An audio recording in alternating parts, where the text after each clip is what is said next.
All right, I know this is weird to start the video like this, but this is our second go at this NFL video. Hopefully the other one comes back. I'm not exactly sure, but I'm traveling right now. I want to get this out. I know it should be out. If you know, you know. I don't want to say too much because I feel like I don't even know what's happening. But here we go. Let's get into this video.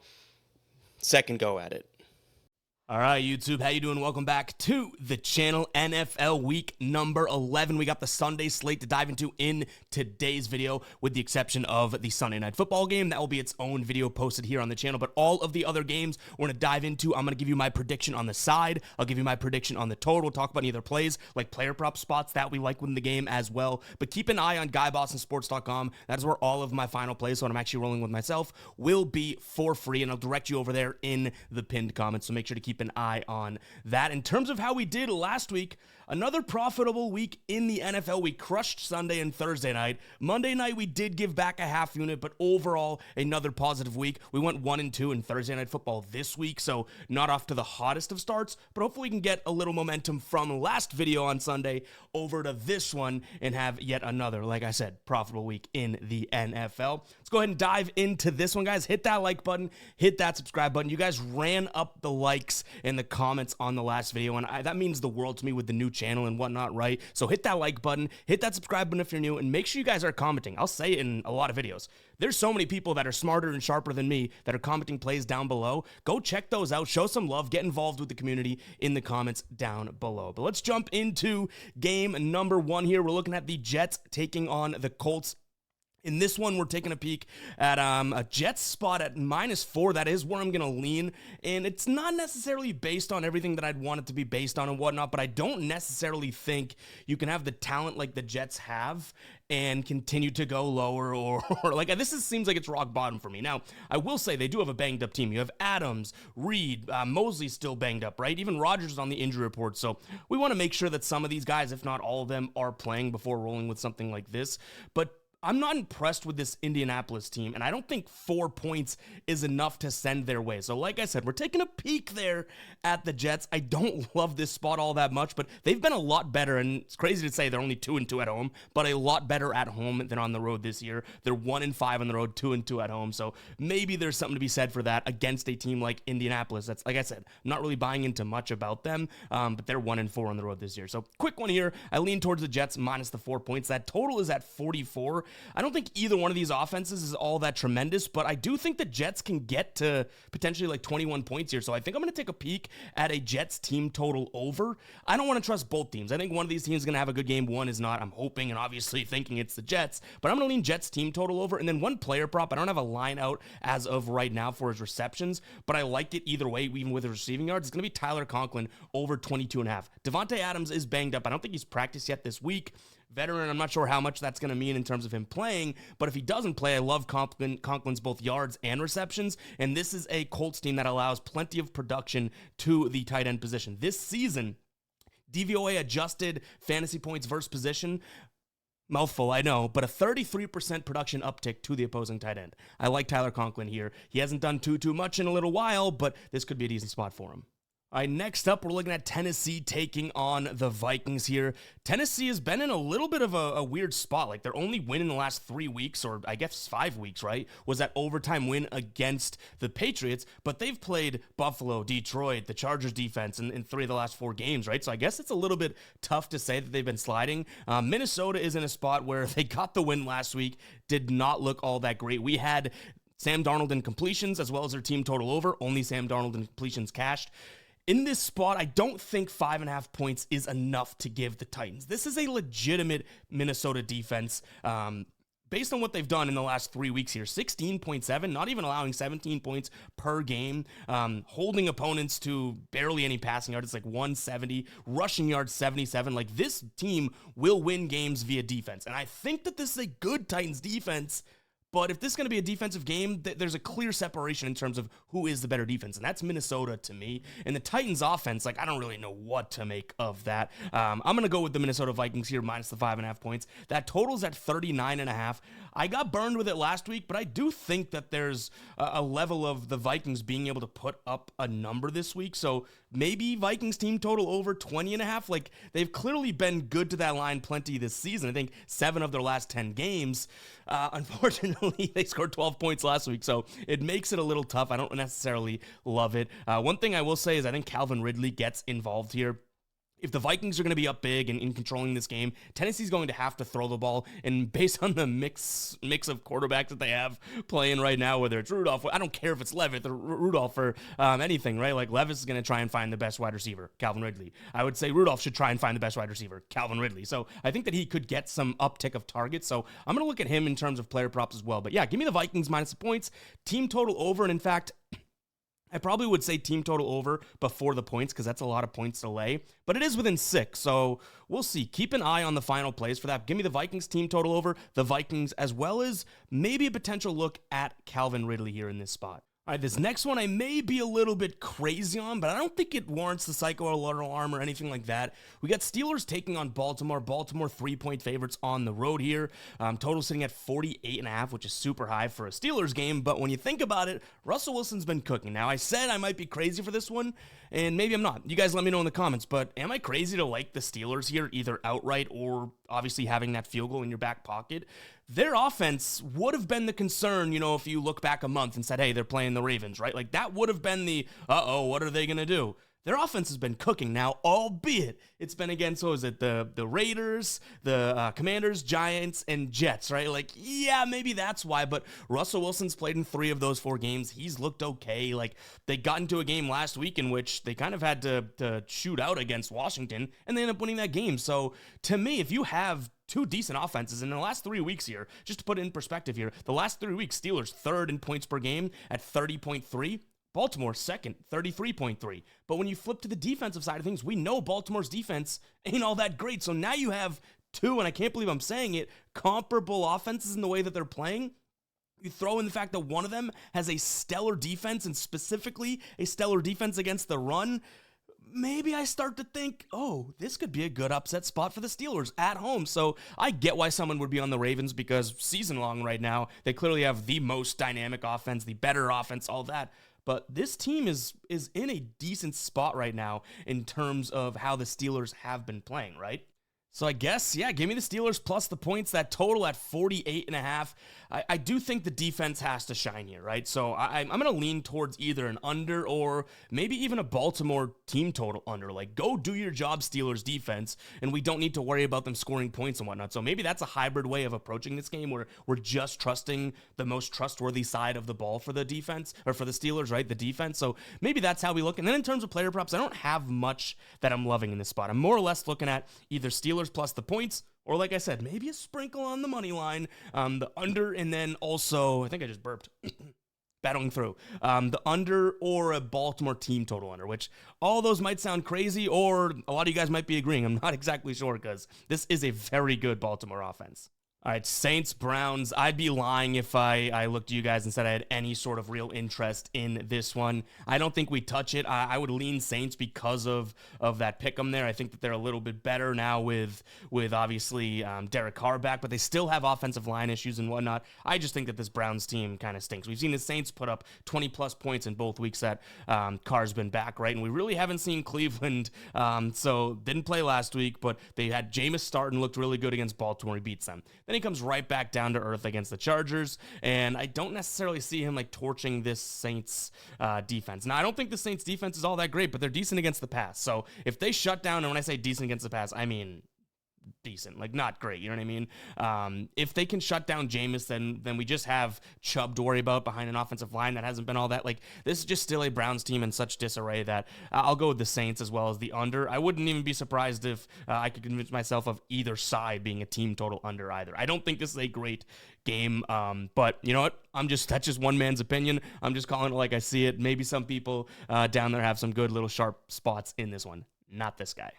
All right, Lions taking on the Jaguars. Lions, 13.5-point favorites. That totals at 46.5. I want to start with a player prop spot here because I do think that line is tough to look at, 13.5. Like, that's a big number to lay as obviously the Lions, but it's not big enough, I feel like, for the Jaguars, who are probably going to even be without Trevor Lawrence. And then the total, kind of weird, because then you have a one-sided affair in essence, right? That Jaguars offense hasn't looked all that great. The Lions have looked really good, so I'm kind of not exactly sold on either side of this game. But what I will say, I like Jared Goff's spot here.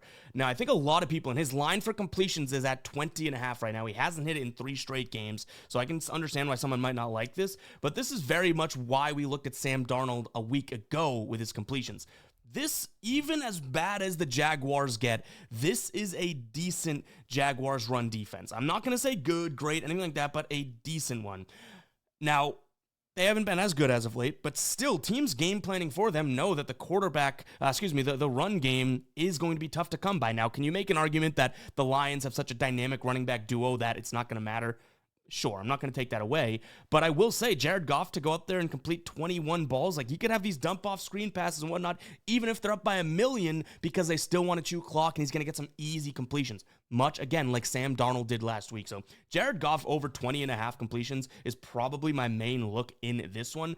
I would go and look at the Lions with the points there, minus the points, just because they're so much better in that total. Maybe a Lions team total over or a Jacksonville team total under. But I do think the Lions have potential to score a lot of points and Jacksonville not. So picking an over under on the actual game itself is kind of tough when I think both teams could be moving in opposite directions. So that's probably how we played it. But like I said, I'm pretty sold on Jared Goff potentially being a decent look here for his completions.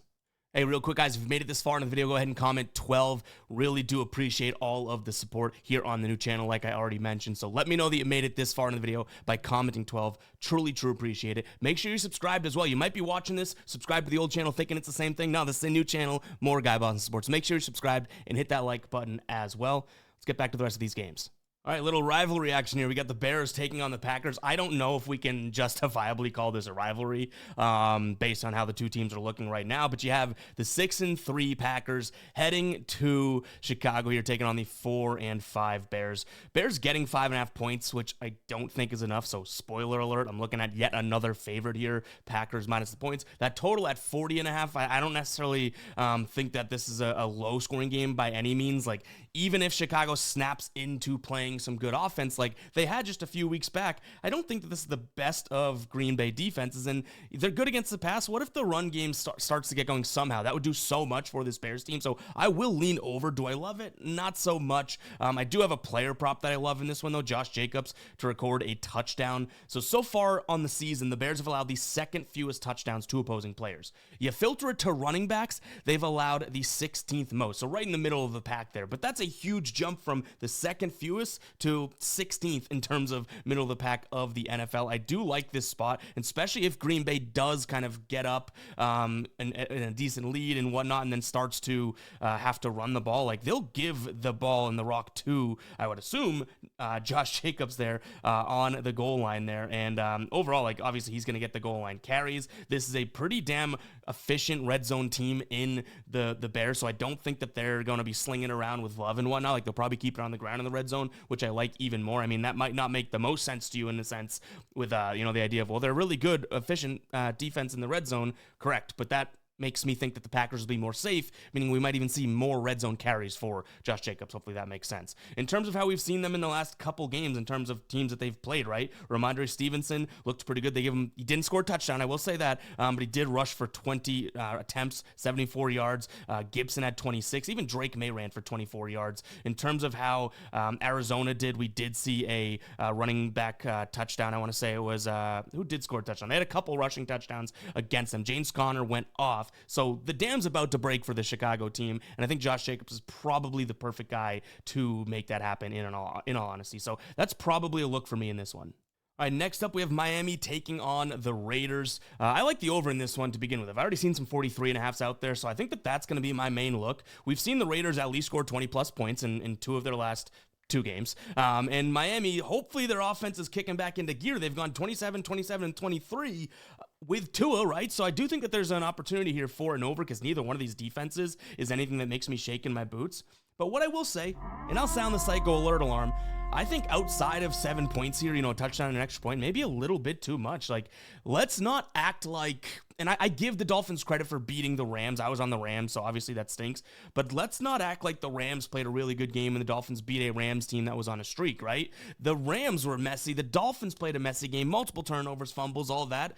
That's the type of game where I feel like the Raiders can keep this one close. Other than that Cincinnati game, they got blown out. They covered against the Chargers. They covered against the Chiefs. Like, there could be a spot for the Raiders here, plus 7.5. Now, if you look at it and you're like, well, what about their team, right? Yeah, if you start talking about their personnel and whatnot, that's where you might lose me. Like, I don't like Minshew all that much. Their wide receivers, hopefully Myers gets going, but Alexander Madison, White, like, yes, they do not have the talent that the Dolphins have, but the Dolphins looked a little messy and they don't have the best of defenses. So that's kind of where I'm stopping and hanging my hat. Raiders plus the points and the over. From a player prop perspective, there's nothing really jumping out, but obviously keep an eye on the final plays over on the website, guys. If I add anything, I'll give a little bit of a blurb there if I add something that obviously I don't talk about in this video. All right, Patriots taking on the Rams. I do think that this is a weird number, so if I were to roll this, I'd somehow try and same game parlay it, maybe massage the number a little bit, because I like the Rams to bounce back and get a win after what we just talked about, that sort of slimy, messy game against the Dolphins in primetime, right? But the Patriots are kind of due for a letdown. They've now won 2 of their last 3 games. I don't think people realize how bad the Jets are when they beat them, how bad Tennessee has been, how bad Chicago is, and Drake May is legit, and I do think that, he can keep a team close, but I'd still take Matt Stafford at this point, right? Just in a game like, gun to head. So I like the Rams. I think that, from a defensive perspective, again, people don't really realize how bad or how I should say discombobulated these offenses that they've played in terms of Jets, Titans, and Bears are. Like, this Rams team was looking great offensively, and then they just hit a hiccup, like a bump in the road last week. So I expect them to come into New England when New England's due for a letdown. Rams are in a bounce back spot and kind of light it up. So I'm going to look towards the Rams in this spot. Would also consider a Rams team total. Like I said, we'd have to massage some numbers for me to feel good. 4.5 is a weird football number. You know what I mean? Like, you might as well take 6 or 6.5 at that point because you're outside of field goal, inside touchdown. So that might be how we do it if we want to get risky. But overall, maybe just a Rams team total over is the move here because I'm not totally buying into what this and I'm a Patriots fan, so I'm ragging on my own team. I'm not totally buying into how good or promising or hopeful they've looked in the last couple weeks. So I think the main thing here, like I mentioned, Rams team total over. It's a way to kind of marry both the side and the total in this one. So that's probably what I'll look at. Moving on to Denver taking on Atlanta. This is an interesting one to me. Atlanta has a ton of injuries, but a lot of the main ones, they do look like they're going to play, but that injury report is definitely very, very long.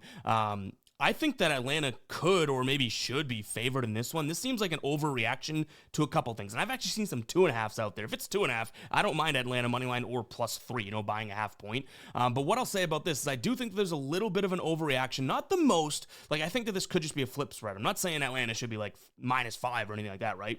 But I do think that there's a little bit of an overreaction due to Denver keeping it close with Kansas City. That was a really good game. That was one of the plays last week that we came so close to pulling the trigger on. We didn't get there. And then Atlanta losing to New Orleans. So I feel like, again, an overreaction in a sense is a great time to buy low. And I could see this Falcons team kind of snapping right back to it. Now, like I said, injuries. Kirk Cousins banged up, but he's been practicing. That's obviously massive. But give me the Falcons in this spot. Maybe even another peek at their team total. We got giddy with team totals last week, but hey, we had a positive week, right? You can't get too mad about it. I don't necessarily like the idea of a full game over or a full game under because much like when we talked about the Lions and Jags, I think these two teams could be moving in opposite direction in this game, meaning Denver not going to score a lot of points, but they'll try like heck to play some defense, right? Atlanta, the defense is meh. I think they're going to score a decent amount of points, but I don't necessarily think they're going to score a lot to carry most of the weight. So that's kind of where I come out there. In terms of a player prop, though, if I think Atlanta is the better team and they get the lead, I like Courtland Sutton over 4.5 receptions. I like Courtland Sutton over 56.5 receiving yards. He's done it in 3 straight weeks here. 56.5 being the line. I like the spot for him. He should get a decent amount of targets. Last 3 weeks, he's gotten 11, 10, and 9 targets. Could you say it's the defense that they've been playing? I guess, but Kansas City, he racked up 6 receptions. Baltimore's bad defense, okay, that's when he had 10 targets, 7 catches. Carolina, that's when he had 11 targets, 8 catches. Like, those 2 ones I get. But Kansas City, 9 targets, 6 receptions? I don't mind this spot. In Atlanta this season, allowing the 4th most receptions to the wide receiver position. So maybe we'd split a unit on his yards and receptions because I'm not sure which one I like more, but that's kind of where my head is at as of right now. And again, it's kind of fits into the game script. If Denver comes in, and obviously that line is correct, Denver comes in and stomps, I don't know if Courtland Sutton is going to be as much involved because I think they'll rely on the ground game, which Atlanta's run defense isn't all that tremendous, but it's been a little bit better as of late. But either way, I think that Denver will try and keep the ball out of their hands, so they'll try and chew clock. But if Atlanta does get a lead, I think this Courtland Sutton spot is a very good spot to look. All right, San Francisco's taking on Seattle. Sounding the cycle alarm here right off the rip because I am considering Seattle in this spot. I would like it at 7, so maybe either we wait or we get a half point in terms of buying the point, that type of thing, or maybe a full one, get it to 7.5, pay extra juice. This San Francisco team is very, very good, and I admit they're very, very good, especially at home. They're a little bit better, but they're just not blowing teams out. Tampa Bay without Baker, 23-20, they lose against the spread. They were only 5.5-point favorites against Dallas, but we know Dallas isn't all that great. They only beat them by 6, so they did cover, but not this number, 6.5, right? Kansas City beats them outright. They play Seattle, what was it, 3, 4, 5 weeks ago? Seattle keeps this game close in the, I guess you could say later on in the game, right? But overall, like, if you just duplicated the 3rd and 4th quarter, that's a close game. Like, Seattle won the second half in this one, so they lose. They get stomped. It was like 35-21 or something like that, right? But there's got to be fire from Seattle.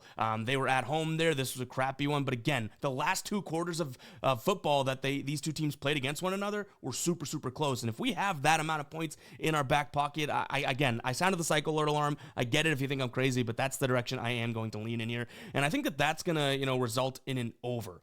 This Seattle defense isn't something that I love. I don't think that this is a very good San Francisco defense in terms of rushing, and even as of late against the pass, they've been a little bit better, but still on the year, it's just kind of above middle of the pack, but still not tremendous, right? They do have a lot of playmakers, but I still think that this is an over game. If Seattle's in this one at all, it should be an over, and we even saw that again last time they played.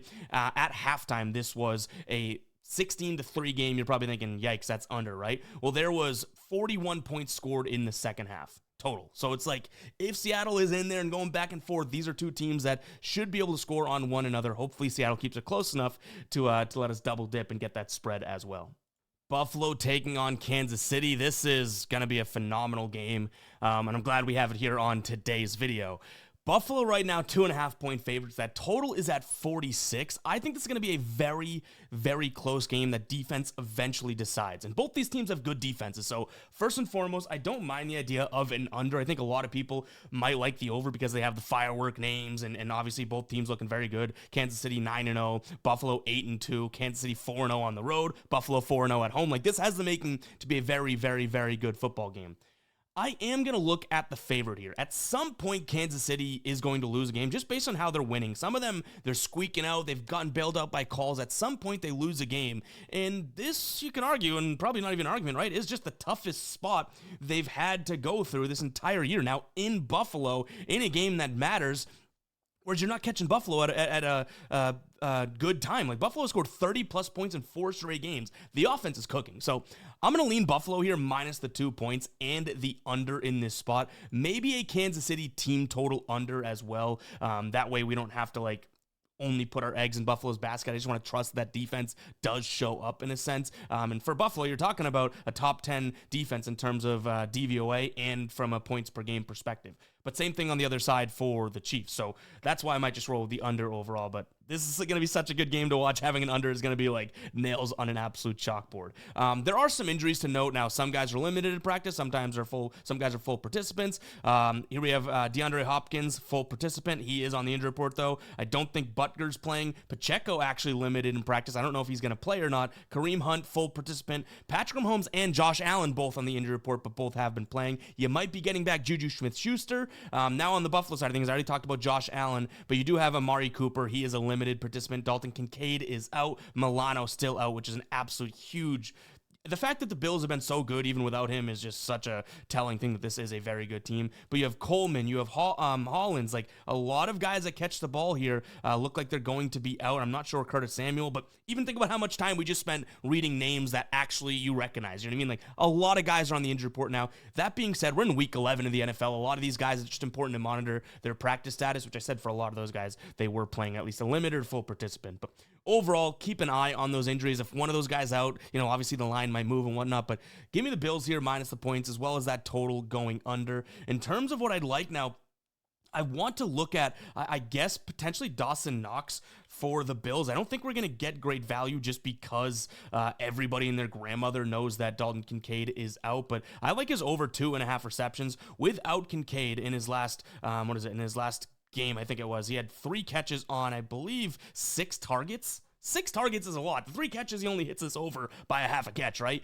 But 6 targets is a lot, and that came last season. So I do think that this could be a decent spot with Kincaid out for Dawson Knox. Maybe even a little peek at him for plus 306 for a touchdown. Maybe I'm getting a little too carried away on the Knox news. But yeah, I like him multiple ways, whether it's his yards, catches, or touchdowns. I think the safest one might be catches based on if he's going to get enough targets. And I think he had 3 targets last week, right? Had 2 catches. So yeah, he was right there anyway. So yeah, give me the Bills, the under, and that player prop. Again, this is going to be such a good game. Keep an eye on the final plays over on GuyBostonSports.com because we might add some plays in this game just because it's going to be such an electric game to watch there. And we'll give a little blurb if we didn't talk about it over there. But guys, that is going to wrap it for week 11. Appreciate you guys. Go ahead and hit that like button, hit that subscribe button, and we'll catch you guys in the next one. Peace out.